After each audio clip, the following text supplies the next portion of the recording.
Jika Allah mencintaimu, maka jangan tolak cinta ketaatan itu dengan perbuatan maksiat. Ya.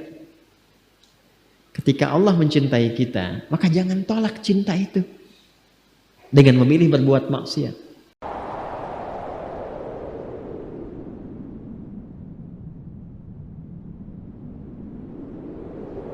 Allah mencintai hamba itu diringankan langkahnya untuk taat. Diringankan langkahnya untuk taat. Dan yang kedua nanti diberikan ujian.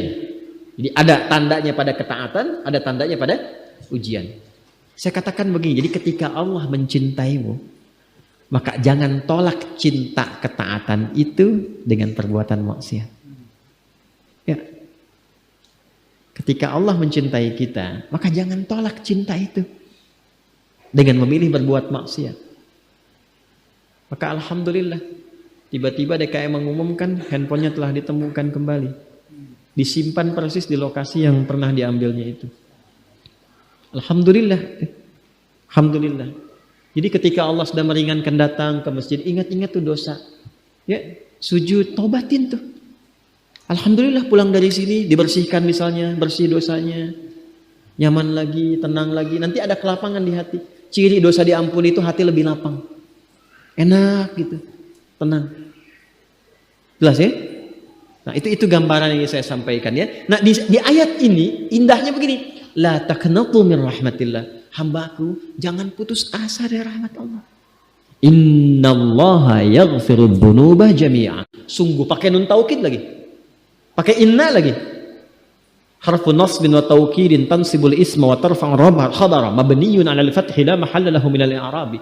Huruf yang menguatkan, menancapkan pada jiwa berharakat fathah untuk menginspirasi. Buka hatimu, luaskan, tancapkan pada jiwamu. Kalau engkau sujud minta ampun sekarang, minta rahmatku, aku ampuni semua dosa-dosa yang pernah engkau kerjakan selama hidupmu. Kurang apa coba? Itulah rahmatnya Allah itu.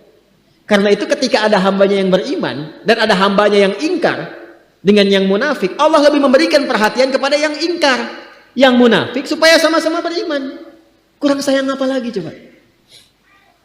Ya. Jadi kalau mau berbuat maksiat itu, merenung dulu deh sebentar gitu ya. Ya, merenungkan sayangnya Allah kepada kita. Apa tega melepaskan sayangnya Allah dengan perbuatan maksiat yang dipilih kemudian. Konsisten aja jaga itu sampai meninggal. Insya Allah husnul khatimah. Insya Allah husnul khatimah. Nah, jadi ini cara memahaminya. Makanya setelah itu diminta tunduk. Karena itu nanti di sini dikatakan wal ibadatu dunal awthani wal asnami wal aliha li'annahu jalla dzikruhu wa khaliquhum wa khaliqu man qablahum min abaihim wa ajdadihim wa khaliqu asnamihim wa awthanihim wa alihatihim faqala lahum jalla dzikruhu falladzi khalaqakum wa khalaqa aba'akum wa ajdadakum wa sa'iral khalqi wa ghairakum wa huwa yaqdiru 'ala dharrikum wa naf'ikum awla bit ta'ati mimma la yaqdiru lakum 'ala naf'i wala dharrin. Allah mengatakan begini, ayo cepat balik beriman supaya kalian baik lagi, dapat rahmatku, dapat sayangku, dapat kemudahan sampai di akhirat nanti. Maka cepat taubat, sujud, sembah aku. Aku yang ciptakan kamu, aku yang ciptakan orang sebelum kamu, aku yang berkuasa memberikan manfaat kepadamu, aku yang menepis keburukan darimu. Kenapa dengan semua itu belum menyadarkan dirimu untuk kembali kepada aku dan menuhankan benda yang engkau sadari tidak memberikan respon apapun pada seruan dirimu? Itu akal kita disentuh itu. Ya. Aku kan yang menciptakan engkau, menciptakan orang sebelum engkau. Nanti kita bahas tafsiran khalaqa itu seperti apa. Sampai saking kalau kita nanya, dijelaskan oleh Allah diciptakannya bagaimana. Dijelaskan. Sampai dirinci ayat-ayat penciptaan itu.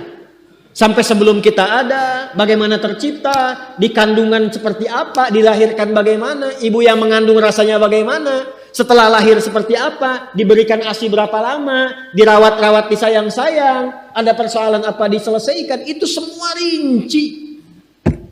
Bahkan turun surahnya, surah 76 itu surah Al-Insan. Tentang manusia. Hal ata 'alal insani hinum minad dahri lam yakun syai'an madhkura. Apa kamu belum sadar juga? Dulu ketika kamu belum ada itu, kamu ada di mana? Dalam kondisi apa?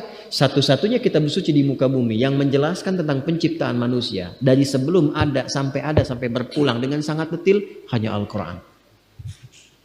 Dan yang bisa menjelaskan dengan detil itu pasti penciptanya. Kalau bukan pencipta nggak mungkin bisa menjelaskan dengan detil. Mustahil. Yang membuat spidol mampu menjelaskan spidol ini dengan rinci. Bahannya apa, kadar tintanya berapa, fungsinya bagaimana, bisa dihapus cepat atau tidak, yang bikin. Al-Quran rinci menjelaskan tentang penciptaan manusia, menunjukkan bahwa Quran firman Allah. Dan nyata Allah pencipta kita. Sekarang yang menciptakan kita, menyayangi kita, mengasihi kita, jangan sampai kamu celaka.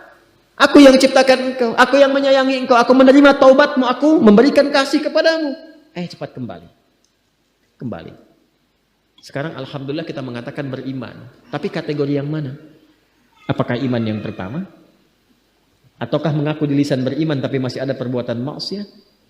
Atau ada sifat nifak yang menjangkiti dalam hati kita? Maka dengan ayat ini, satu ayat ini aja, pulang tobat.